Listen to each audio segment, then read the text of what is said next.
మొదటి నుండి కూడా రాజకీయంగా ఎదుర్కోలేక నాతో అబద్ధపు ప్రచారాలతోని ప్రజలందరినీ కూడా తప్పుదోవ పట్టించి తద్వారా పైచాచిక ఆనందం పొంది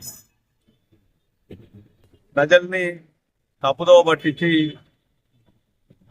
మరి నా క్యారెక్టర్ని నా వ్యక్తిత్వాన్ని ఖననం చేసి లబ్ధి పొందాలనేటువంటి రాజకీయ కుట్ర తప్ప ఎటువంటిది లేదు. అందుకనే నిన్న ఓపెన్గా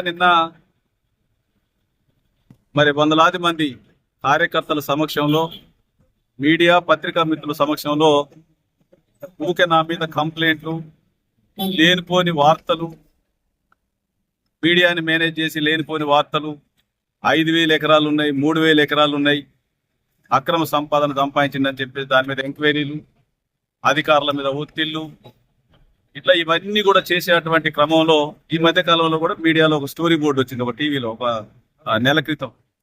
ఇవన్నీ చూసిన తర్వాత మరి 5,000 ఎకరాలు ఏడ ఉన్నాయో, నా అక్రమ సంపాదన ఏడ ఉందో అవన్నీ కూడా అధికారం కూడా వాళ్ళ దగ్గరే ఉంది. కాబట్టి ఇక ఊకే వాటి మీద కంప్లైంట్ ఇవ్వకుండా ఏది లేకుండా నేను పంచిపెట్టడానికి, నా యావదాస్తిని పంచిపెట్టడానికి నేను సిద్ధంగా ఉన్న అంబేద్కర్ సెంటర్కి వస్తా 10 గంటలకని నిన్న ప్రకటించాను. నీకు దమ్ము ధైర్యం ఉంటే పాయం వెంకటేశ్వర్లు స్వీకరిస్తారా, లేకపోతే మంత్రులు స్వీకరిస్తారా? ఎవరు స్వీకరిస్తారు? మిగతా ఎమ్మెల్యేలు ఎవరైనా స్వీకరిస్తారా? పంచిపెట్టడానికి నేను రెడీ ఉన్నా. నేను ఇక్కడనే ఇమీడియట్గా కలెక్టర్ గారికి ఉత్తరం రాసేస్తా. వాళ్ళు ఎవరైనా వస్తే వాళ్ళ ఆస్తులు పంచిపెడితే ఎంక్వైరీ చేసి పంచిపెట్టడానికి నేను సిద్ధంగా ఉన్నా. కాబట్టి ఊకే తప్పుడు వార్తలు వేసి, తప్పుడు వ్యవహారాలు చేసి, ఏదో లేనిపోని అన్ని అక్రమ సంపాదించారని ఇవన్నీ స్టోరీలు వేసి ప్రజల్ని మరి తప్పుదోవ పట్టించేటువంటి ప్రయత్నం. నేను అతి సామాన్య కుటుంబం నుండి వచ్చిన ఒక టీచర్గా, ఎమ్మెల్యేనైనా ఎమ్మెల్యేగా లేకపోయినా నేను ఇప్పుడు ప్రజెంట్ కూడా నేను సింపుల్ సిటీనే, సామాన్యుడు లెక్కనే నేను ఉంటా తప్ప నాకు ఇల్లు కూడా లేదు, ఏది లేదు. మనుగూరు ఈ రోజు వరకు నేను 2 సార్లు ఎమ్మెల్యే చేసి 20 సంవత్సరాల నుండి ప్రజా జీవితంలో ఉన్నప్పటికీ కూడా మనుగూరులో ఇల్లు కూడా లేదు. కొత్తగా నేను ఒక రేకుల షెడ్లో ఉంటాను నేను. మరి ఇవన్నీ తెలిసి కూడా 5,000 ఎకరాలు, 3,000 ఎకరాలు, 4,000 ఎకరాలు అడ్డుగోలుగా ప్రచారం.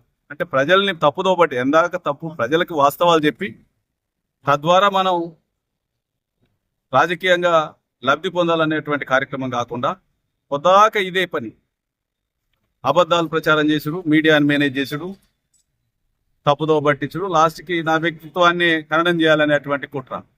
దాంట్లో భాగంగా నిన్న మొన్న పర్సనల్గా నా పైన కేసు. సరే, రాజకీయ కేసులు అంటావా? బొచ్చని కేసులు అయినాయి, పోలీస్ స్టేషన్లో కేసులు ఉంటాయి, రాజకీయంగా అయ్యే కేసులు ఉంటాయి, రాజకీయంగా ఎదుర్కొంటాం. కానీ చివరికి ఇంత దుర్మార్గమైనటువంటి పరిస్థితి. లాస్ట్కి హైదరాబాద్లో నేనుండే ఇల్లును కూడా మళ్ళా నిషేధిత జాబితాలో పెట్టడం. ఇక రోజు వేధించేటువంటి కార్యక్రమాలు తప్ప వీరికి ఏది చేత కాదు. అంటే ఒక ట్రైబల్ లీడర్ మీద రాజకీయంగా ఎదుర్కోలేక నేను ప్రతిపక్ష లీడర్ని, మళ్ళీ అధికారంలో ఉన్నోని కూడా కాదు, ప్రతిపక్ష లీడర్ని ఎదుర్కోలేక ఇంత దుర్మార్గంగా నన్ను వేధించేటువంటి కార్యక్రమాలు చేస్తా ఉన్నారు. కాబట్టి అందుకనే నేను నా కుటుంబం అంతా కూడా మాట్లాడుకోవడం జరిగింది. నాకున్న ఆస్తిని మొత్తం కూడా పంచి పెడదాం, పేద ప్రజలకు పంచి పెడదాం. వాళ్ళు స్వీకరిస్తే మరి ఇంత 1,000 ఎకరాలు ఉన్నాయని చెప్పేసి అక్రమాస్తులు సంపాదించిన ఏదైతే మీడియాని మేనేజ్ చేసి స్టోరీ బోర్డులు వేస్తా ఉన్నారు, మరి వాళ్ళందరూ ముందుకు రావాలి. ముందుకు వస్తే నిజంగా పాయం వెంకటేశ్వర్లకి సిగ్గు, శరం, లజ్జ ఉంటే, నీకు దమ్ము ధైర్యం ఉంటే, ఈ మధ్యలోనే కొన్నాడు ఒక 50 ఎకరాలు అశ్వాపురం మండలంలో. అందుకే ఇక్కడ రమ్మంటాను. నేను నీ ఆస్తి ఎంతో, నా ఆస్తి ఎంతో ప్రజల ముందు, మీడియా ముందు, ఇక్కడే అంబేద్కర్ ముందు, అంబేద్కర్ సాక్షిగా ఇక్కడే కూర్చుందాం అందరం. ఈయనే కూర్చొని మీడియా అనిపించింది కూర్చునేద్దాం మంచిగా. ఈయన కూర్చొని నీ ఆస్తి ఏందో, నా ఆస్తి ఏందో లీగల్గా మొత్తం పెడదాం, ముందర పెడదాం. నా బినామీలు ఎవడున్నాడు, నీ బినామీలు ఎవడున్నాడు అన్ని ఇన్నే పెడదాం, పెట్టేసి మొత్తం చూద్దాం. అందుకని ఇటువంటి దుర్మార్గమైన ఆలోచనలు చేసి ఒక ట్రైబల్ లీడర్ని వేధించేటువంటి కార్యక్రమాలకి స్వస్తి పలకాలి. నీకు దమ్ము ధైర్యం ఉంటే రాజకీయంగా ఎదుర్కొందాం, రాజకీయంగా కొట్లాడదాం, ప్రజల కోసం పనిచేద్దాం.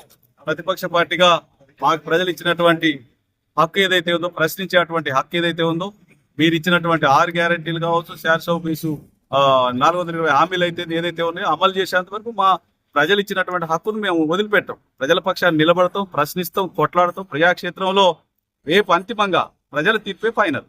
కాబట్టి అంతిమంగా రిజల్ట్ వచ్చేంత వరకు మేము పేగులు తెగేంత వరకు అయినా కొట్లాడడానికి సిద్ధం.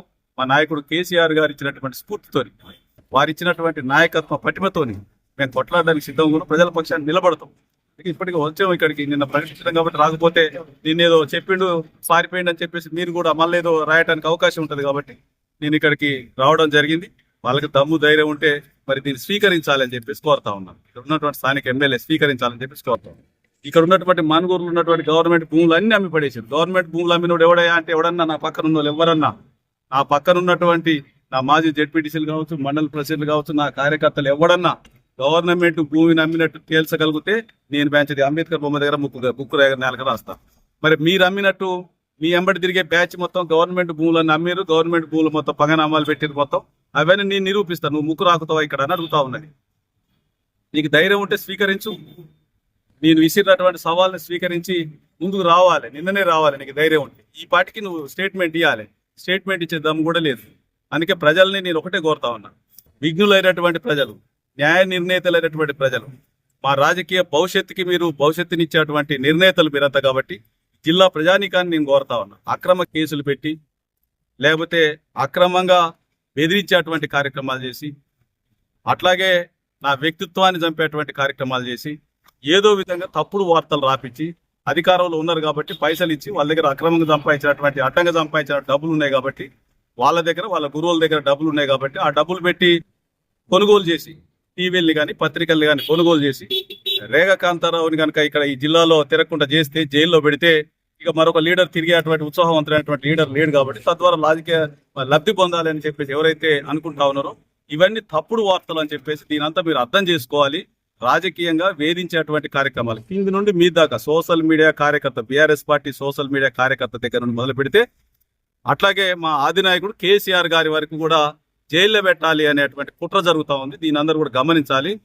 ఉద్యమ నాయకుడు, ప్రాణ త్యాగాలకు సిద్ధపడ్డటువంటి నాయకుడు, ఈ తెలంగాణ రాష్ట్రాన్ని సాధించినటువంటి నాయకుడు, అభివృద్ధి పదంలో కూడా రోల్ మోడల్ గా నిలిచినటువంటి నాయకుడు, మన రాష్ట్ర గౌరవాన్ని మరి ఆకాశం ఎత్తు మరి నిలిపినటువంటి నాయకుడిని కూడా ఇబ్బంది పెట్టాలనేటువంటి ప్రయత్నం చేస్తా ఉన్నారు. ఇదంతా కూడా రాష్ట్ర ప్రజానికంతో పాటుగా ఈ జిల్లా ప్రజానికం గమనించాలని చెప్పేసి ఈ సందర్భంగా నేను తెలియజేస్తా ఉన్నా.